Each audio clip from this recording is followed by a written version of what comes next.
Hi everyone, I am Shruti Sharma. Welcome you all to my channel Computers.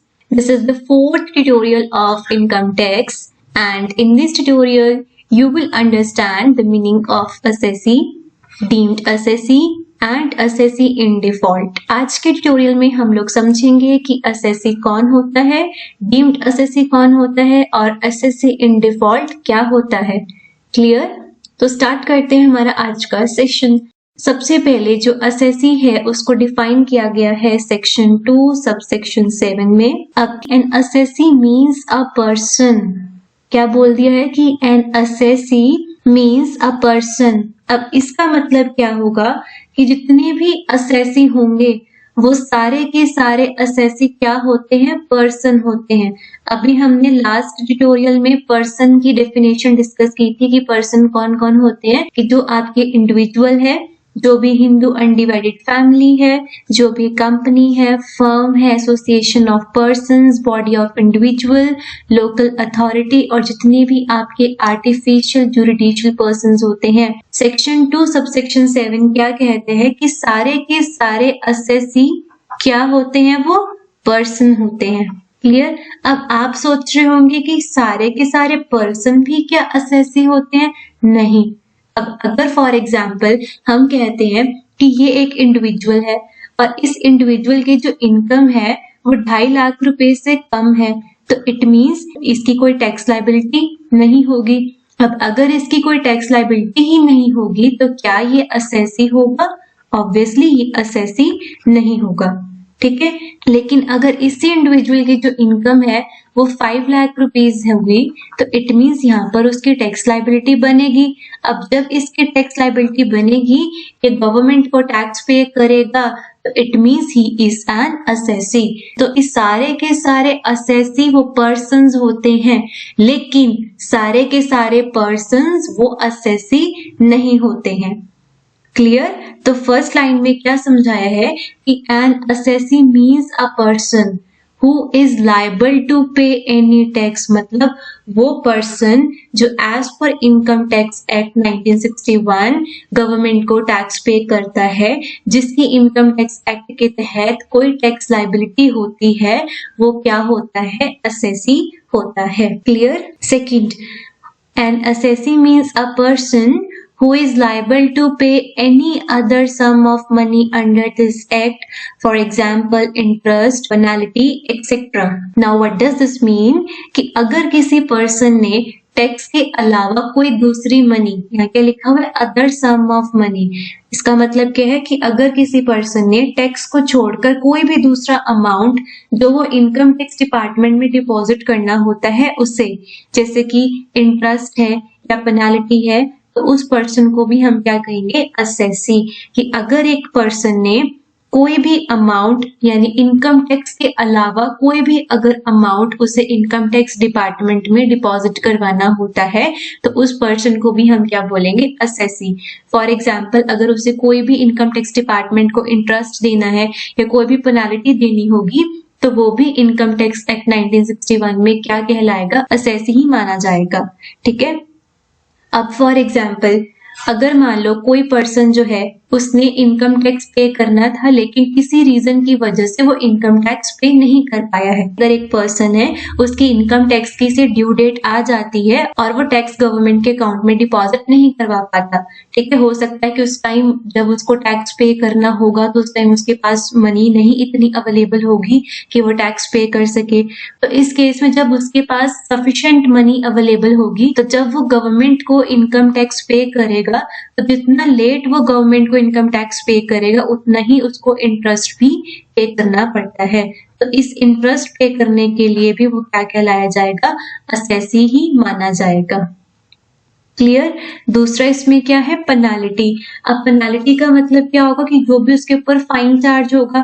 अब for example एक person ने tax evasion किया है. Tax evasion का मतलब क्या है कि अगर किसी पर्सन ने टैक्स की चोरी करी है तो अगर वो टैक्स इवेड करता है और इनकम टैक्स डिपार्टमेंट वालों को इसके बारे में पता लग जाता है कि इस पर्टिकुलर पर्सन ने टैक्स की चोरी करी है, तो इनकम टैक्स डिपार्टमेंट वाले उस पर्सन को क्या कहेंगे कि अब आपको इनकम टैक्स भी पे करना पड़ेगा और इस टैक्स के साथ साथ आपको पेनाल्टी भी पे करनी पड़ेगी, क्योंकि आपने एक गलत काम किया है।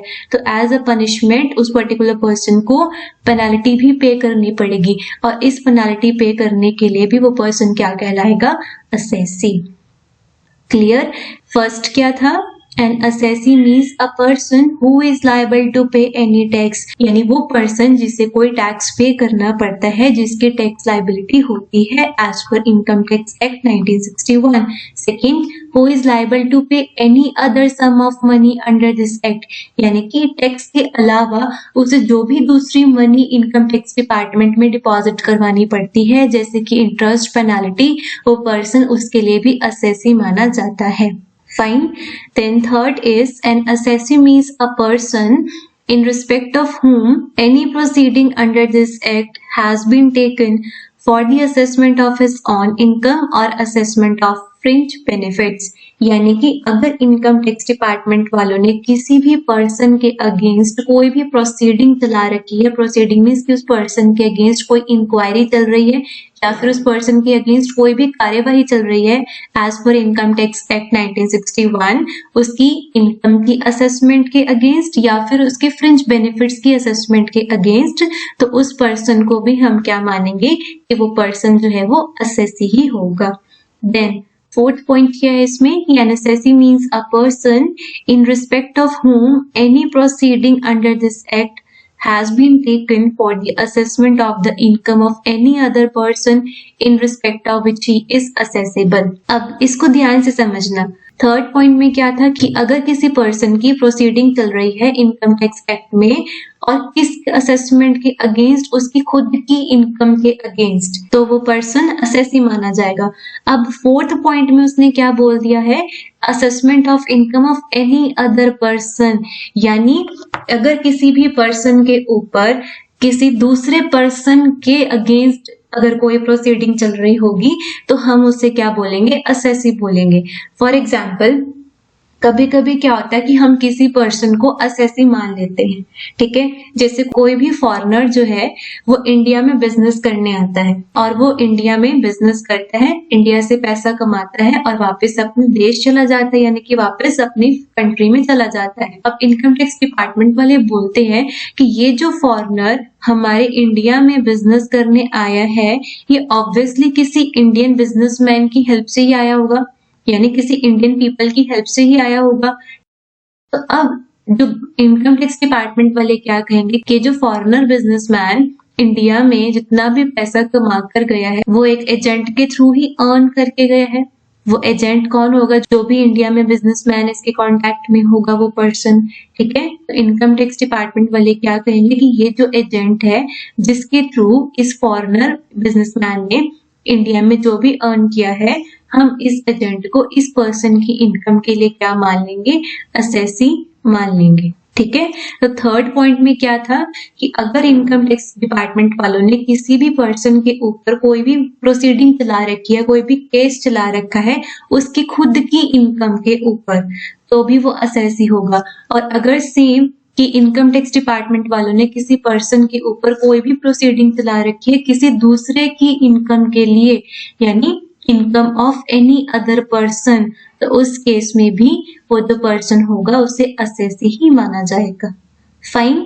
देन फिफ्थ आता है N assessee means a person who is deemed to be an assessee under any provision of this act, कि अगर कोई पर्सन जिसे हम किसी दूसरे पर्सन की इनकम के लिए असेसी मानेंगे तो वो भी आपका असेसी ही कहलाएगा। लास्ट में आता है कि an assessee means a person who is deemed to be an assessee in default under any provision of this act. Now what does this mean? इसका मतलब ये होता है कि अगर किसी पर्सन ने इनकम टैक्स एक्ट के तहत कोई काम करना था और वो अगर वो काम नहीं करता है तो उसे हम क्या बोलते हैं कि वो असेसी इन डिफॉल्ट है।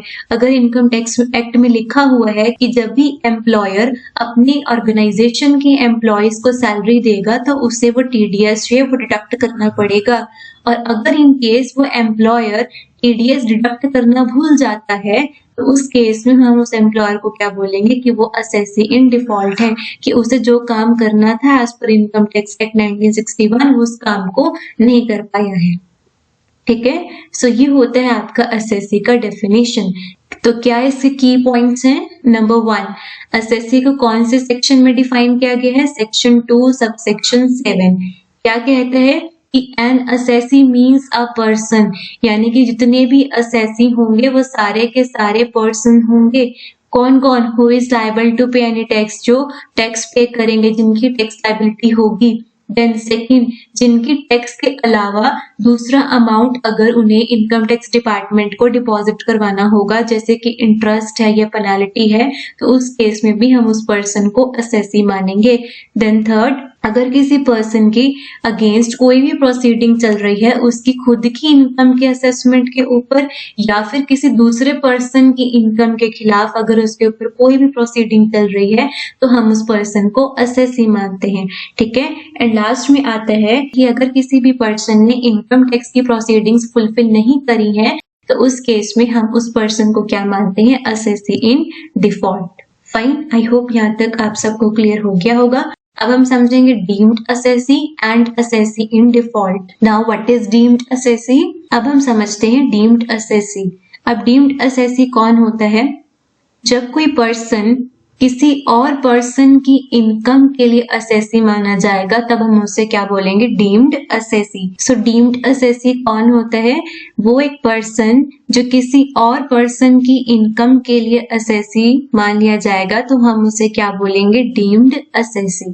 ठीक है, so a person who is deemed to be an assessee for some other person is called as deemed assessee.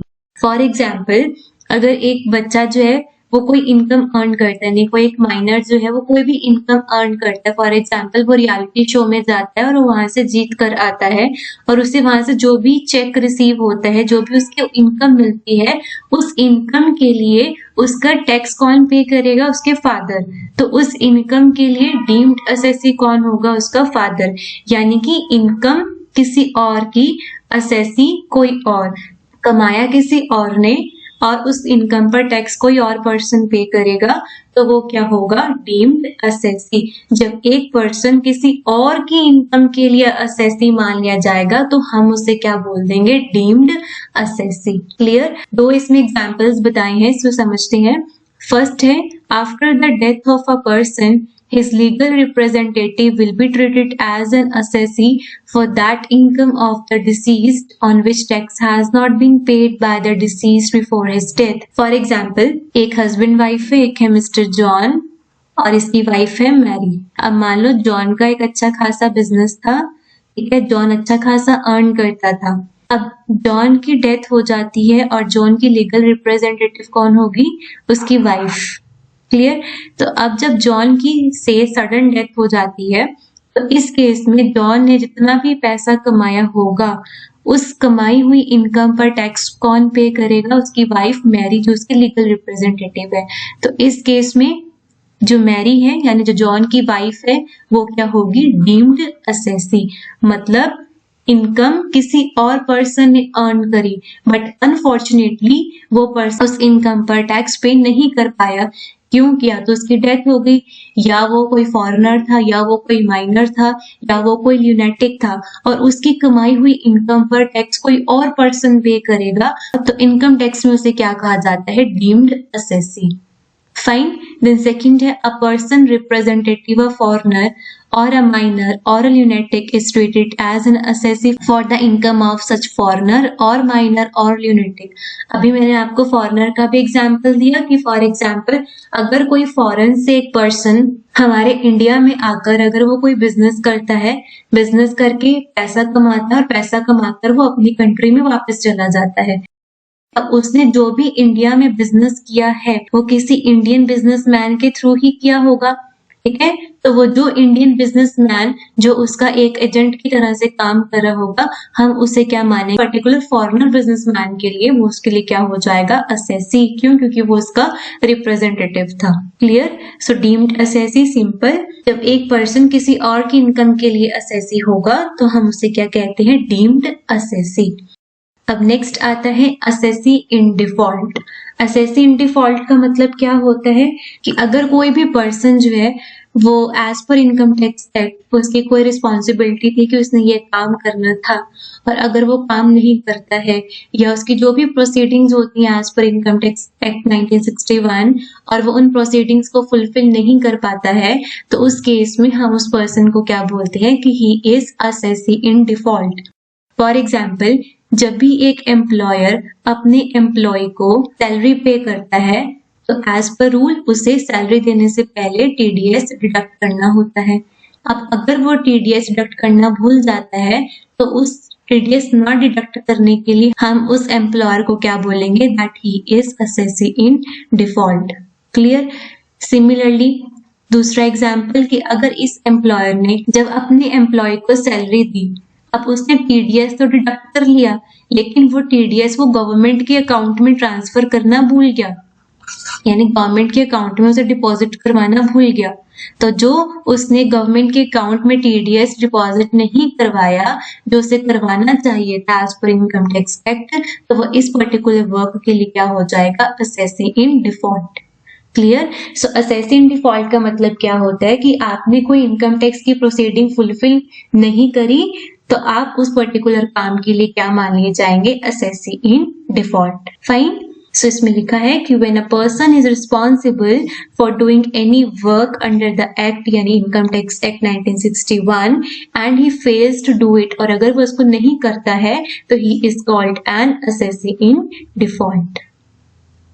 Clear है? So this is all about concept of assessee. आज वाले tutorial में हमने discuss किया है कि असेसी कौन होता है, डीम्ड असेसी कौन होता है और असेसी इन डिफॉल्ट कौन होता है।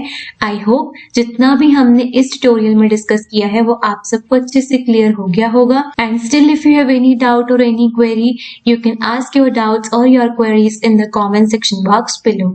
फाइन। तो अब हम नेक्स्ट वीडियो में डिस्कस करेंगे प्रीवियस ईयर और असेसमेंट ईयर का कॉन्सेप्ट, और इसके बाद हमारा चैप्टर नंबर 1 जो है वो कंप्लीट हो जाएगा। फाइन। आई होप जितना भी अभी तक हमने डिस्कस कर लिया है वो आप सबको अच्छे से क्लियर होगा। And still if you have any doubt or any query you can ask your doubts in the comment section box below. Okay?